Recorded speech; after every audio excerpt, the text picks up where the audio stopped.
रोजमर्रा की जिंदगी में कब क्या हो जाए कुछ पता नहीं। ऐसी ही एक दिल दहला देने वाली घटना आई है उत्तर प्रदेश के बरेली शहर से, जहां पर एक जोड़ा अपने शादी के 25 साल पूरे होने पर मना रहा था शादी की 25वीं सालगिरह। रिश्तेदार, पड़ोसी, मित्र सभी जोरदार मस्ती कर रहे थे, डांस कर रहे थे, गा रहे थे और सब तरफ खुशियों का माहौल था। अच्छी सजावट थी, पकवान बन रहे थे, बच्चे अपनी मस्ती में मस्त थे। तभी कुछ ऐसा हुआ जिसकी कभी किसी ने कल्पना भी नहीं की थी और अचानक से जो खुशियां थी वो मातम में बदल गईं। दरअसल बरेली शहर में एक पति पत्नी अपने 25 साल पूरे होने पर एनिवर्सरी मना रहे थे और सभी रिश्तेदार घर में मौजूद थे, पड़ोसी थे, रिश्तेदारों के साथ साथ जो यार दोस्त थे वो भी वहाँ मौजूद थे। चारों तरफ खुशियाँ थी, लेकिन ऐसे में ही कुछ लोगों ने जिद की पति पत्नी दोनों को स्टेज पर आकर डांस करने की। पति पत्नी ने शर्माते हुए मना भी किया, लेकिन लोगों की जिद के आगे उनकी एक न चली। और अक्सर ऐसा ही होता है कि लोग मना करते हैं लेकिन डांस करना पड़ता है, ना चाहते हुए भी थोड़ा बहुत ठुमक ही लेते हैं लोग। ऐसे में ही जब पति पत्नी दोनों स्टेज पर गए, बाहों में बाहें डाली और फिर डांस करना शुरू।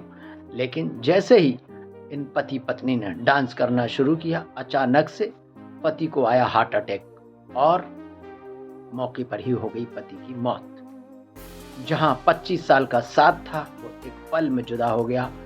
जहां घर में चारों तरफ खुशियां ही खुशियां थी, एक पल में मातम में बदल गई। तो कब क्या हो जाए कुछ पता नहीं दोस्तों। अगर आपने अभी तक ये चैनल सब्सक्राइब नहीं किया है तो जल्दी से इसको सब्सक्राइब कर दीजिए, लाइक करिए और ऐसी ही दहशत भरी खबरें आप तक मैं पहुंचाता रहता हूं। उसके लिए बेल आइकन के ऑल बटन को दबा दीजिए।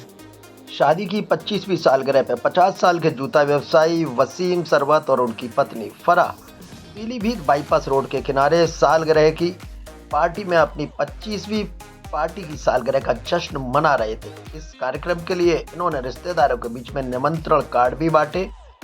देखा जा सकता है कि शादीशुदा जोड़े ने पारंपरिक कपड़े पहने थे। स्टेज पर तू मुझे कबूल के गाने पर डांस कर रहे थे और वे अपनी पत्नी फराह के और रिश्तेदारों के साथ में स्टेज पर डांस कर रहे थे। इसी बीच अचानक से गिर पड़े और उनकी पत्नी, रिश्तेदार सब दौड़े दौड़े उनके पास पहुंचे।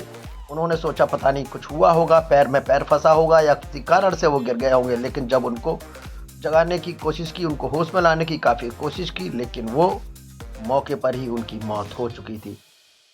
उनकी पत्नी और उनके रिश्तेदार उनकी मौत से गहरे सदमे में हैं। अभी भी इस सदमे पर यकीन नहीं हो पा रहा है। यह मौजूद परिजन वसीम को फौरन अस्पताल लेकर गए, लेकिन डॉक्टरों ने उनको मृत घोषित कर दिया। हादसे ने पूरे परिवार को गमगीन कर दिया और हंसता खेलता परिवार खुशी को मातम में बदलते हुए देखता रह गया।